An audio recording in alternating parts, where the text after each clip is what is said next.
Hello and welcome to Real Chat with Kat, the podcast dedicated to igniting your entrepreneurial spirit and empowering you to conquer new horizons. In this podcast, we chat with inspiring entrepreneurs on their journey to success through some amazingly insightful and expansive conversations.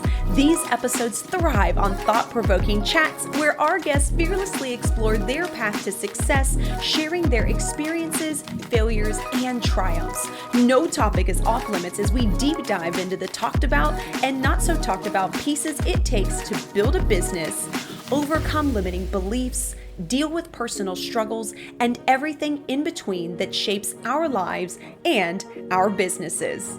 I'm your host, Kat Polsinelli, creator and founder at The Lotus Effect, where we believe that success is not just about strategies and tactics, it's about cultivating a powerful mindset and creating customized business operations that align with you and your true purpose. Whether it's mastering time management, improving productivity, enhancing leadership skills, or simply fostering a growth-oriented mindset, we'll provide you with the tools and strategies to flourish in both your business and personal life.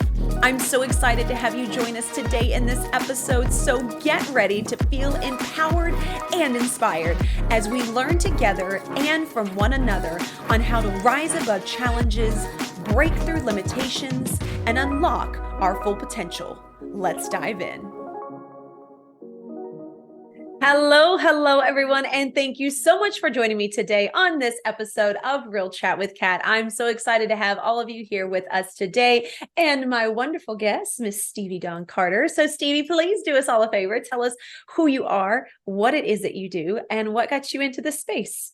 Yeah, absolutely. Well, thank you so much, Kat, for having me today. Love getting to be here and just talk to friendly, cool people, right? Because that's what life should really be all about. Yes. My name is Stevie Dawn Carter. I am from Mansfield, Texas. I am a professional speaker. And what got me into this space? Such a great question. Without my entire life story, let's just go with multiple career paths, and then ended up as a college professor, and was a college professor for about 12 years. Love it. Still do some adjunct professing now, but really decided that I was kind of sick of bureaucracy and doing what other people told me to do, right? So decided I should go out on my own. And we did that 8 years ago. So we now have 3 separate companies, and both my husband and I are in the entrepreneurial spirit space and cannot imagine ever working for other people ever again. So yeah. That was pretty good. That was really short, condensed. I got it. That was awesome. I'll work on it. Now, and I know that you do a lot of different speaking. So can you elaborate on your favorite topics that you talk about? Absolutely. So I am known for my emotional intelligence work. That's what my PhD is in, and that's what I've studied the most. So I love to talk all things emotional intelligence and empathy. But I also do a lot of work on communication and a lot of work on leadership. And so when I'm not speaking on stages, teaching those kinds of training topics, then occasionally I get to hop into a fun group with entrepreneurs and just talk about how speaking can be a business or can be marketing for your business, which are both really, really exciting things for me. So I speak, and then I also speak about speaking, if that makes any kind of sense. It's good. I got it. I totally understand. No, I love that though, that you found kind of, your zone of genius, like your sweet spot to where you get to enjoy what it is that you do. And it makes things so much better, right? Like even on the bad days when things feel like they're just going down the drain or not going right, it's a little bit different, in that. And you have to, for those that are new to the term of emotional intelligence. Yeah. Can you give us a little bit of a definition or an understanding? Because I love this word, or I guess it's 2 words, but I feel like it is very new and in coming into the spaces of entrepreneurs and even corporate. For sure. Yes. So lots of different definitions, but the one I really focus on is it is a learned ability to manage and regulate our emotions and be able to interpret messaging from others more clearly and correctly. Right. So when I think about emotional intelligence, I think about it in terms of communication and how often our emotions make us say things we don't mean to say, or our emotions make us hear things we don't mean to hear. And that is something that I think gets in our way, whether we are talking to customers and clients as entrepreneurs, whether we are leading our teams, or whether we are working with our spouse or managing our children. I mean, it probably even works with dogs. I don't have a dog, so I do not know this for a fact. I cannot put research behind that.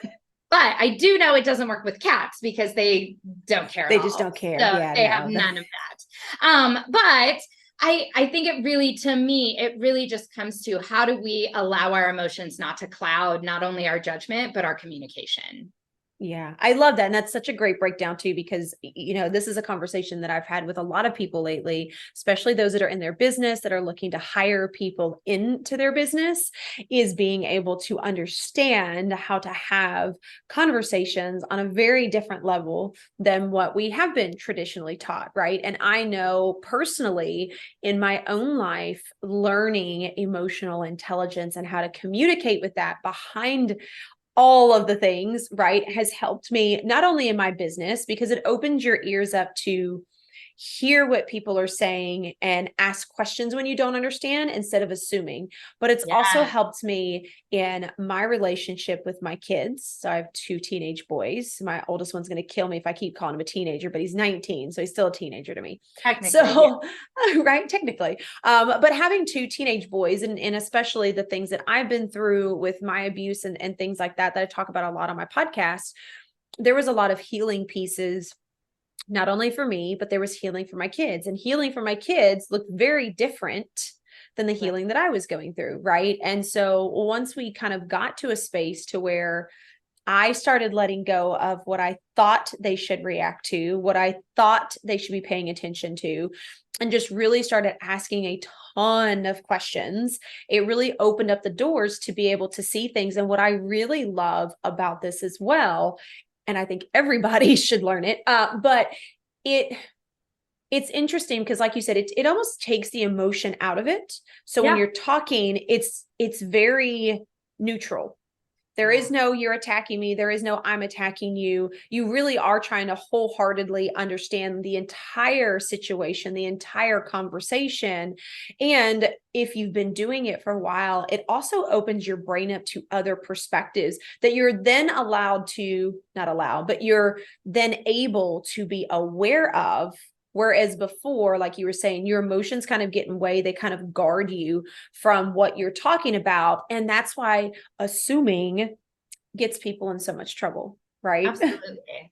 Absolutely. And one of the things I think you said there that's so important for everybody is we talk a lot about like expectations on people, right? Having expectations of how people should work or what they should do. But we have a lot of emotional expectations of people. How we expect them to emotionally respond and react to things that we emotionally respond and react to. And I think one of the things that can get in our way, especially in terms of grief and healing and any of those deep emotional processes that we all go through at different moments in our life, is when I'm expecting somebody else to have the exact same emotional response to a trigger that I have. And then when they don't, I get upset. I get angry. I get dismissive. Then I'm mad at them for not having the right emotions, not only everything else that I could be mad at them for, right? And I think that's such an important piece of emotional intelligence and of just what you're describing, which is healthy, trust-filled, good relationships, right? Relationships at all levels. And that is this ability to say, I have my emotions. I know how I want to react. I know this makes me happy. I know this makes me sad, but that doesn't mean it's what it does for Kat, right? So I should sit there and let Kat respond as she needs to. And then I can accept that, right? In an intellectual place, not an emotional place. And so, for me, it's like when my husband and I work together 24/7. Right. And a lot of people are like, you're crazy. And I'm like, kind of, but that's okay. Make it work as I shove things at him today as I was running to be here.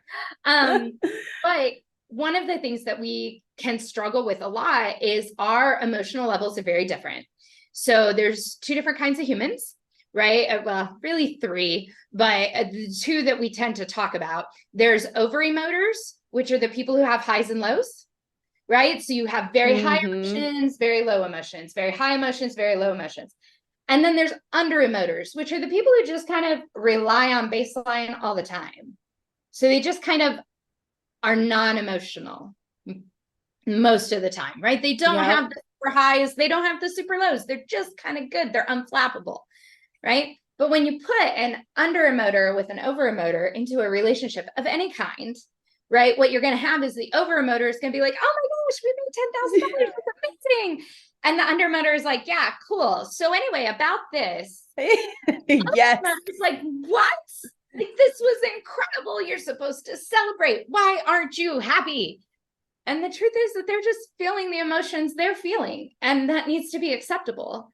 And I think that's one of the skills that emotional intelligence teaches us, to your point, which is that ability to say, to almost take the emotion out of it and say, okay, I see what you're experiencing. And that is just as valid and acceptable as what I'm experiencing, even if it's not the same. Right? Yeah. Yeah. I love the word acceptance.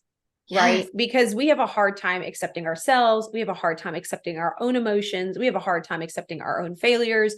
So it makes a lot of sense as to why we don't accept things from others, or we're over accepting from others and then even harder on ourselves. Right. And yeah. Yes. Sure. Recovering one. I know. Aren't we all? Right. And it's interesting too, because I think along with the acceptance of where someone else is at, you are meeting them in the middle, whatever that middle looks like, without trying to define it beforehand. But I also think that means that you have to be able to take out the ego as well. Yes. Well, and it can't be, there can be no right or wrong when it comes to emotional health. And I think that's a really important lesson for us all to learn. There is no right or wrong when it comes to emotional health. Your emotions are just as valid as my emotions are. It doesn't make either one of us more ill or either one of us more healthy because of how we respond. And I don't like when people say that, right? Like, well, they had such a healthy emotional response to that. They had an emotional response that makes sense to them, and you consider it healthy because it aligns with your views. Yeah. That's not saying that it was healthy, and that's not saying that somebody else's was ill.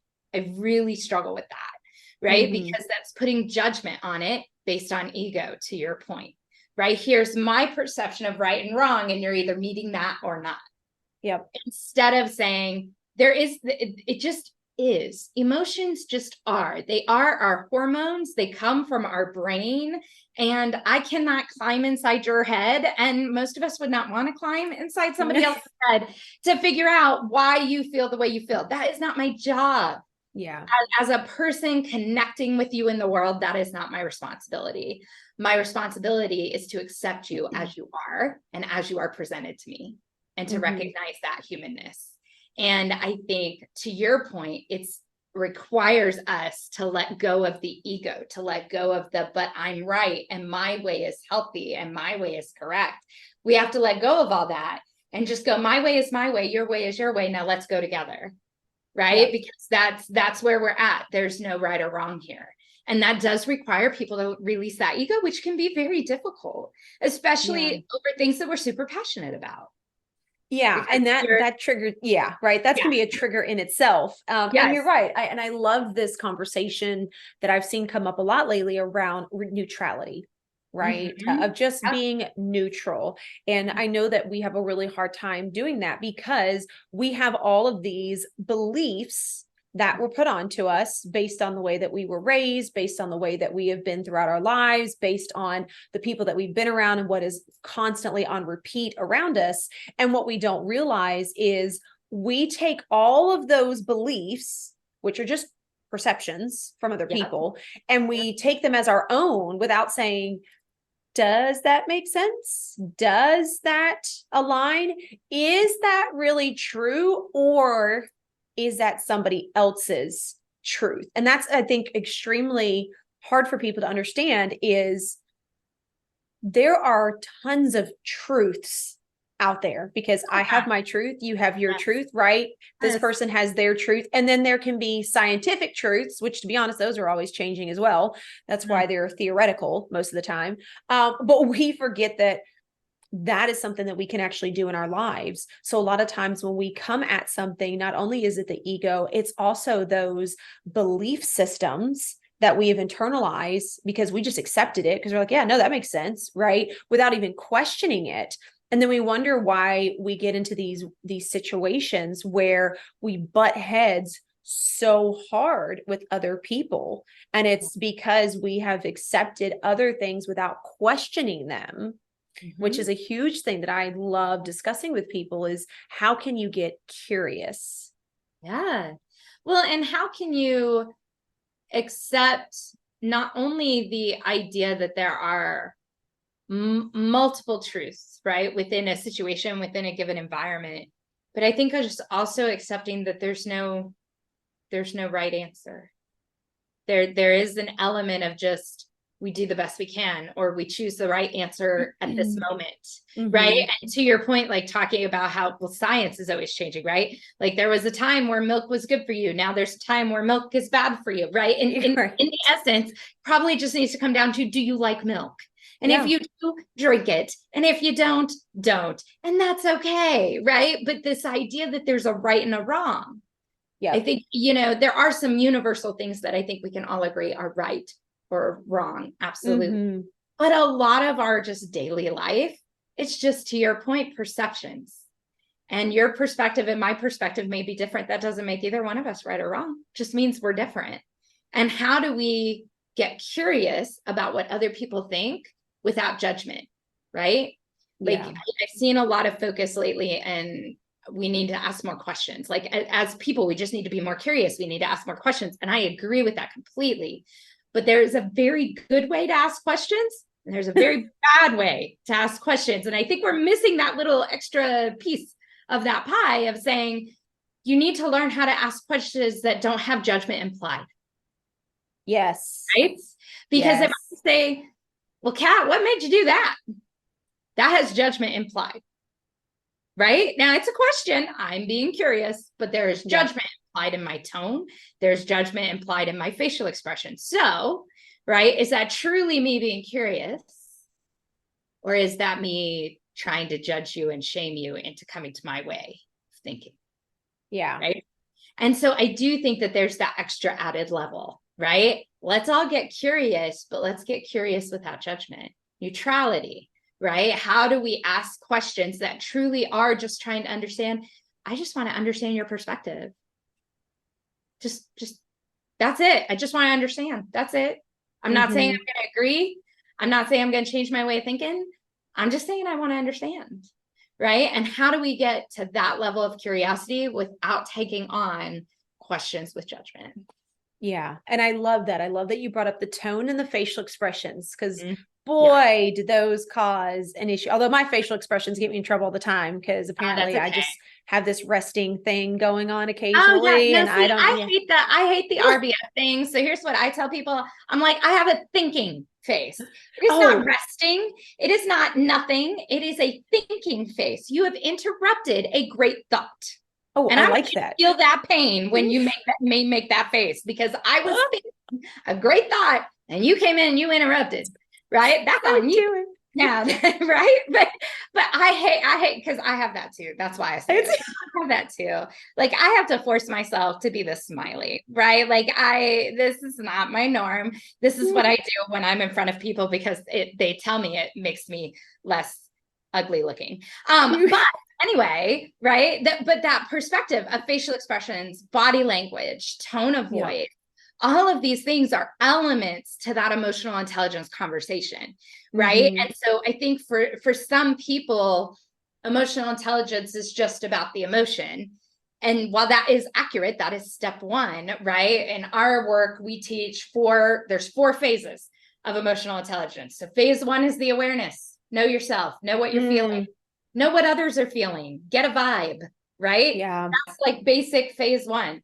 Phase 2 is manage that so that you express yourself in the way you wish to, right? So how do you express through your face and through your body language and your tone of voice and your speed of talk and your volume of talk? How do we do all that to express the message we truly want to express and not let some internal emotions yank that, right, into a different place where we said the right thing, but it didn't sound right, and that's where we like put our foot in our mouths and we're like, oh, that came out wrong, right? Yeah. So that's like that phase 2, right? But we have to talk about it. And a lot of people only stop at phase 1 of just like understanding they're an emotional creature. And I'm like, that's awesome. Good for you. But there's a lot of other stages, right? So if we do the expression stage, then you start thinking about how to fix your face, right? And fix your body and all the things that go along with that. And then that third stage is saying, okay, now how do I plan for these events before they happen? How do I not let them happen and let my emotions be a response? How do I consider, we call it the consideration phase. How do I put consideration and planning into my interactions so that nothing surprises me, so that nothing gets under my skin, so that I can do all these other things accordingly in a good way and not feel like it's like, oh, I let that get to me in that moment, right? How do I not be triggered? So that's phase 3. And then phase 4 is being able to utilize empathy in the right way. And empathy is a big part of the puzzle. And I think it's one that we're just now, like you said, like emotional intelligence has been around, but people are still like just now getting to accept it. I think empathy is on that same track. And I think they go together. I don't think you separate them. So empathy to me is like the phase 4. If you've done all these other phases of greatness about managing yourself and expressing yourself and considering situations, now you need to learn how to use empathy in the right way. And I will tell you that research is showing us we're using it wrong. And it is killing us, literally. And that's a problem that we have to figure out as a society, right? We have more and more empaths coming into our world, which is great that people are empathetic. That's awesome. But they're too empathetic. We're now having this problem where people are so empathetic, they're draining themselves and draining their life force by being around other people. Well, that's not healthy. That's not healthy. We don't need to be there. Right. And so teaching people about this idea of empathy and the levels of empathy and how you choose the right one for the right situation so that you can protect your peace and be okay. Right. Anyway, sorry, soapbox moment. I get really into it. As you can obviously tell, I'm going to take a sip of Diet Coke and allow you to speak now. Take it. No, I love it though, because you're right. I agree with you. I do think that empathy plays into it big time, but I do think that a lot of us use it wrong. And I've dealt with a lot of people that are like, oh, I'm so empathic. But what you're saying, like they do, is they pull in everybody else's energies. And then they're so overwhelmed because they're feeling all these different things. They can't tell what's theirs. They can't tell what's not. And then they just shut down. Preach. Yes. Shut down. Yes. And we have to stop, right? We have to stop that. That's not healthy for them. It's not healthy for any of us interacting with them. It's not healthy for anybody involved, right? And so one of the things I just had a conversation about this earlier today with one of my communication classes, but we talked about empathy, and we spend like a whole hour on just empathy. Right. And everybody's always like, we're really going to talk about empathy for an hour. Come on, Stevie Dawn, I get it. I'm like, you do. And I know that you get it. And I love that you get it. But I think there's a lot of nuance in it that you haven't explored. Right. So we're going to explore that nuance. And so 3 basic levels of empathy. Level number 1, cognitive, meaning you can see somebody else is feeling something and you can say intellectually, man, that looks like that's rough. I am sorry you're going through that. Yeah. That must suck. Like that's compassion, right? I see you going through it. I acknowledge it. That's great. Do you know level 1 empathy should work in 80% of situations? Oh, that's it. That's all you need to do. Most humans only need to be seen and heard. True. Right? They want to be seen and heard. When you validate them, I see your emotions. I see you're going through something. Wow, I feel for you in that moment. That's all they needed. Yep. What most of us do is level 2 empathy, which is emotional empathy. And that's when I feel it with you, right? So you're crying, I'm crying, you're throwing up, I'm throwing up. Let's all be emotional together, right? We take on the emotions and then we also feel them, right? The problem is, right? Now you're actually feeling that emotion, which you weren't feeling 30 seconds ago. And were you really in a space to do that? And is that helpful to the situation? Is two people, this is always the way I put the example, it's really bad, but go with me. Is two people throwing up really better than just the one where you then come on, right? In reality, makes sense. No. One of us, right? We do not both of us doing this. It's okay, right? Somebody has to be the intellectual cleaning the person up person. Yes. Yeah. So I don't need to be there with you. That does not require me, right? And so we have to think about that. But that is sometimes what we do when we take on other people's emotions. We're using level 2 empathy, which means I emotionally connect with you on this.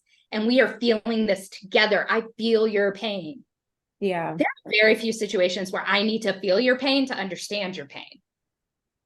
I can understand your pain because I can connect it to something I've been through, but I don't need to feel it again. In fact, that's not healthy for you. It's not healthy for you that I now feel my pain and now we're both in it. Yeah. I'm only of service to you when I stay cognitive. Then I can help you heal. Right? But if we both go down that path, now I can't help you heal. Yeah, because everything's blurred. Right? It's too much. So we're using emotional empathy when we really shouldn't be.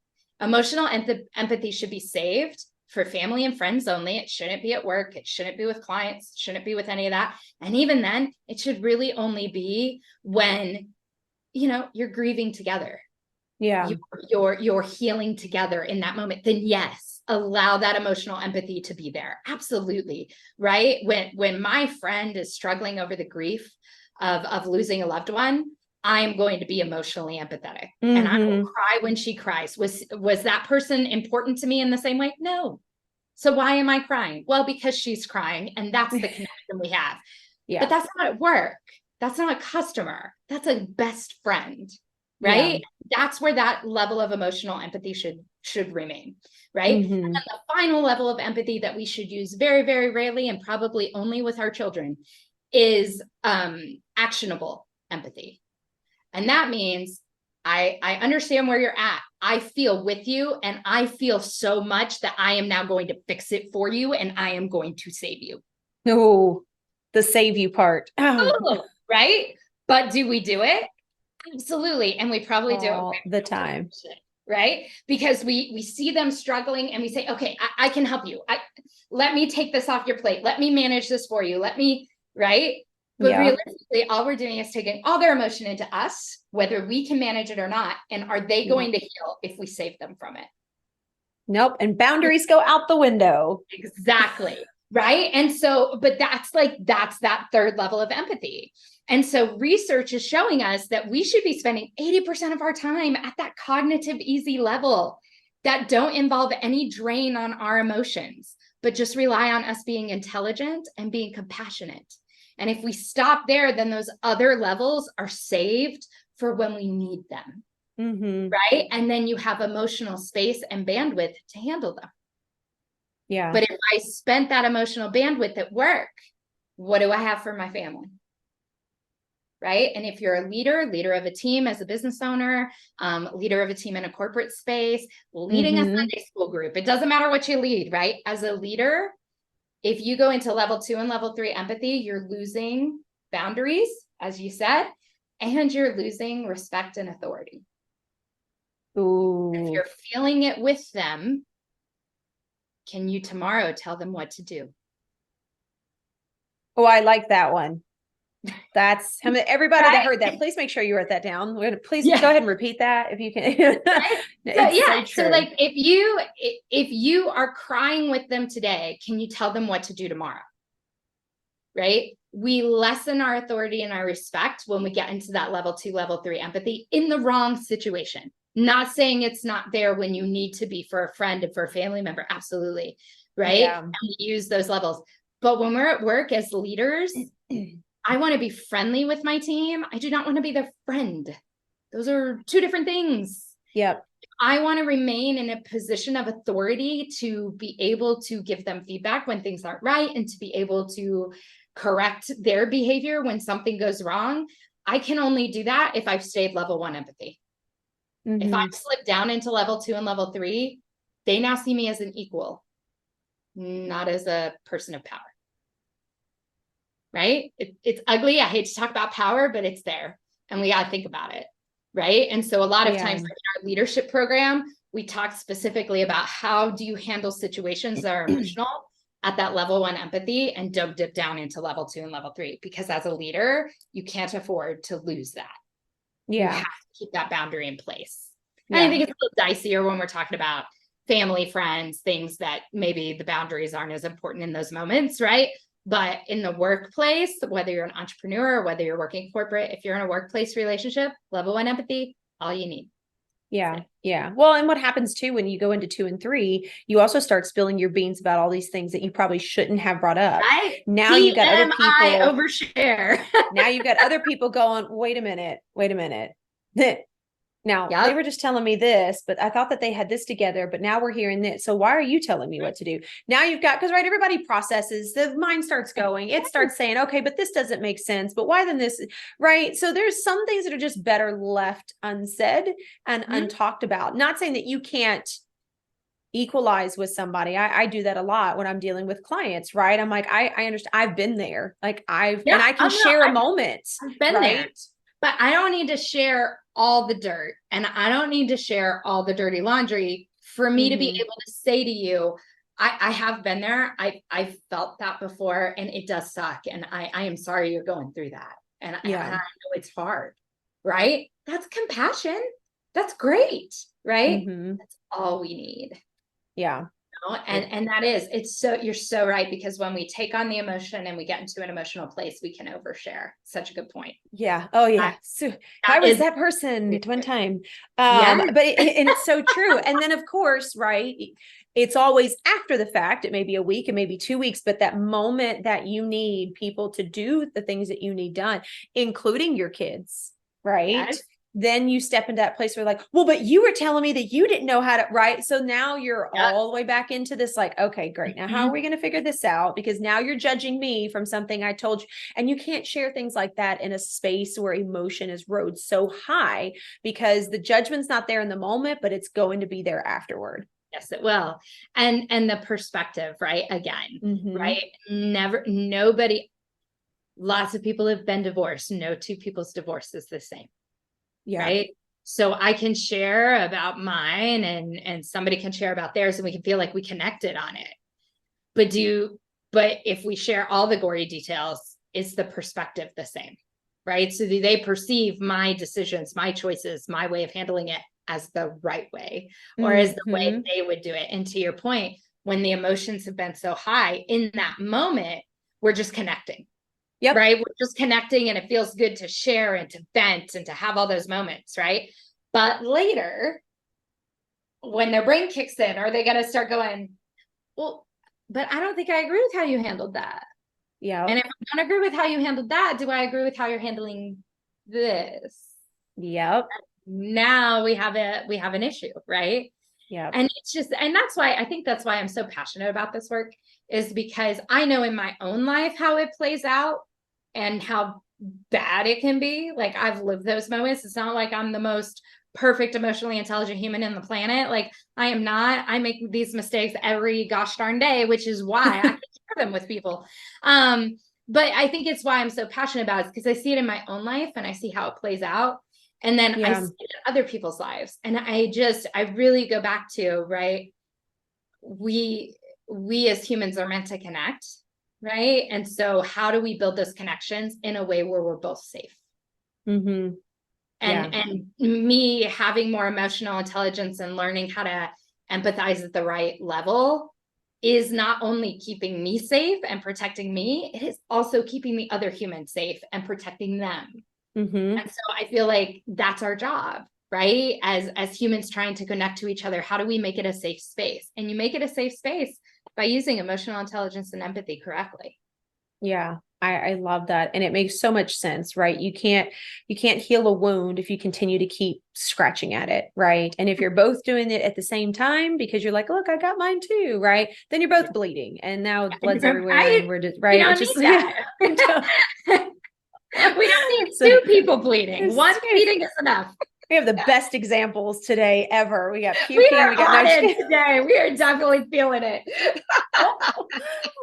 it makes I just, and you're right. Like we don't understand just how important this is, right? Of just learning to understand other people and to be honest. And I've talked about this with so many people. Yeah. If we could learn to do this with the male and the female, come on, y'all. Like you don't understand the understanding that we would have in our relationships when we are dealing with women dealing with men in places of power. Because then you're like, oh, he's just got ego. Maybe he's got some things that felt like a trigger. Okay, that's not my fault. That's something he needs to deal with, right? You take a lot of it out of there. And you also make space to ask questions like, hey, I know what you said, but are you okay?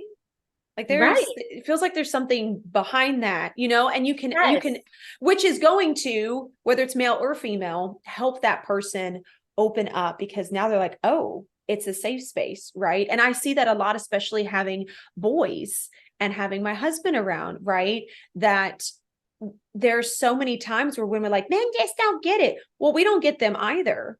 So if you can learn to open that perspective and come from a place of curiosity, I'm telling you guys, it will change your freaking world. Like it will change your relationships. It will change how you speak with your spouse, how you speak with your kids, and I come at this from personal, growth in myself. My husband and I have been together for just over 4 years. We have yet to have an argument. We have disagreements and we have conversations where we meet in the middle, but we do not have arguments. We do not yell. We do not scream. We do not get at one another. We are coming from a place that is very open and trying to understand and asking questions, which is something I'm teaching my boys now, right? Is like, okay, you think mom said this. Well, I'm like, but did you ask me?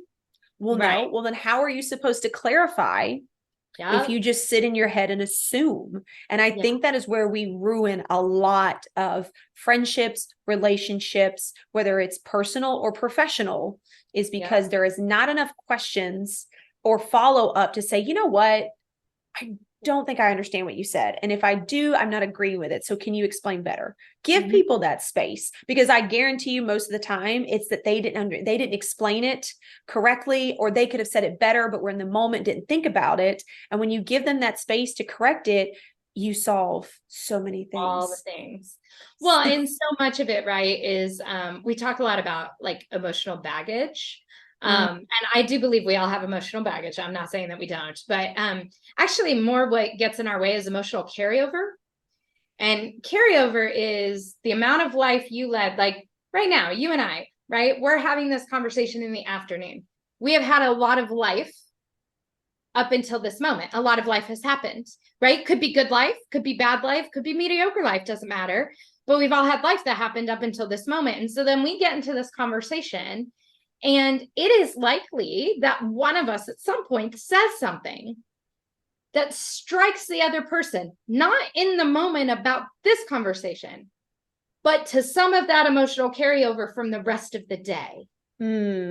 Right? And so let's put that into a scenario. If you just had a conversation with your husband where it was a disagreement, you weren't seeing eye to eye, maybe you got through it, you got to compromise, you got to a good space, but then you immediately turn around and have a client not want to pay their bill. Right? Now, how do you take the emotions from this experience and not let them come out in this experience? Right? And so often that's what's happening. So to your point, when you ask for clarity, when you say, hey, I think I heard you, but I just want to make sure I understand where you're coming from, it allows that person to take that moment to go, oh, that was probably more harsh. And it's probably harsh, not because I'm mad at you, but because of this happening before I got here. And that emotional carryover, I didn't regulate it, right? I didn't regulate it enough. So by just asking them, right, giving them what I call a conversational do-over, right? Which is, here's another chance to say it. Yes. It allows them to really put that perspective on themselves and go, yeah, sorry, that came out harsh. What I meant to say was, and now we have clarity. And now I don't spend the rest of the day thinking you hate me over something that truly had nothing to do with me, but was emotional carryover from the rest of life. And we do that. We carry these emotions with us. They're not just gone the next minute because, like my husband and I, we're always like, hug it out. We will hug it out. Right? But when we walk away from the hug, are we necessarily 100% okay? No, it takes a little time to get over it. Even if we've hugged it out and we're fine, there's still an emotional carryover. Yeah. Right. So how do you show up to that next person and not launch at them? And to your point, learning how to ask questions to say, hey, I think I heard you. I'm not quite sure I understood what you meant there. Could you clarify? Could you walk me through that again? Whatever those questions are, it gives the person a chance to really make sure they're being clear. And it gives you a chance not to hold a grudge over something that had nothing to do with you. Yes. Oh, I love that so much. So much. We're just going to wrap it up right there. We're going to end it. I love it. Actually, and Stevie, as we come to an end, I can't thank you enough for this conversation. Like I love this so much. And this has become such a pillar in my business and in my personal life that I feel like so many people need to hear this, that you all should put this episode on repeat. But as we come to a close, I always ask my guests, do you happen to have a quote or a piece of advice you would like to leave the audience with? In fitting with our conversation today, I would say one of my favorite quotes that I use in my trainings all the time is, it doesn't matter what you say, it only matters what they hear. And I think we spend a whole lot of time worrying about our words and what we're saying, and not a whole lot of time thinking about what are they hearing out of this conversation right now, and how do we seek clarity in that. So it doesn't matter what you say, only matters what they hear. Oh, I like that. That one's, yep, that's getting up. That's a quote that's staying. We're keeping that one. So, Stevie, tell everybody then, how can they connect with you, get in touch with you, be in your world? Yeah, absolutely. So if you want to follow me personally, you can do that at Dr. Stevie Dawn, Dr. Stevie Dawn. Somebody once told me that nobody reads to the end of your name to see the PhD, so put doctor in front of it. So I've always done that. So you can find me all the social media platforms. I'm at Dr. Stevie Dawn. I also have my personal website is drsteviedawn.com. And then if you're interested in emotional intelligence stuff and you want more of that kind of work, Empathics with an X, EMPATHIX, empathics.net is where we do all of our emotional intelligence training. So you can see articles and learn things at that site. So come check us out there too. Oh, I love that so much. And of course, we'll have all the information in the chat. In the show notes, so everybody can follow along, click right on it and be able to find you super easily. So Stevie, thank you again so much for this conversation today. I can't thank you enough. No, it was wonderful. Thank you so much for having me, Kat. Thank you. And I hope you guys were taking notes. And boy, if you did not, you need to replay this message. Y'all, it's been a long day. Better replay this. Make sure you guys are taking notes. This is something that I feel like everybody needs to up their game in when it comes to the intelligence and the way that we communicate. So I hope you guys love this conversation. Be sure to share, like, and subscribe, and share below what you feel like in this conversation. And don't forget, until next time, do one thing positive for someone each and every day and see the difference that it makes in your life. So until next time, have a fantastic day.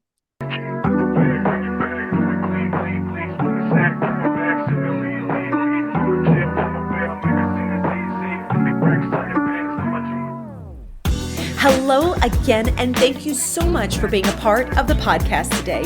If you enjoyed this episode and it brought tons of value, we ask that you please share, like, and subscribe. Your support means the world to us and helps us to reach even more inspiring entrepreneurs who can benefit from these powerful conversations. If you haven't already, be sure to leave a review on your favorite podcast platform, as this feedback is an amazing gift that fuels our growth and helps us to continue continually improve this podcast. Looking for an extra dose of inspiration and empowerment? Then be sure to connect with me on social media. You can find me at The Lotus Effect, where I share valuable resources and tips while sharing my own journey of being an entrepreneur. And if you're interested in learning more about my coaching programs and services, be sure to check out my website at the-lotus-effect.com. Once again, thank you so much for being a part of Real Chat with Kat. Your presence and support makes all the difference. Remember, whether you find yourself in the depths of the mud or on the path of growth, we all have a unique journey. And just like the lotus, some of us start in the dirtiest of mud, yet as we rise and grow, we blossom into something beautiful, unique, and truly one of a kind. To all of my visionaries out there, keep rising and growing as you create your own Lotus Effect.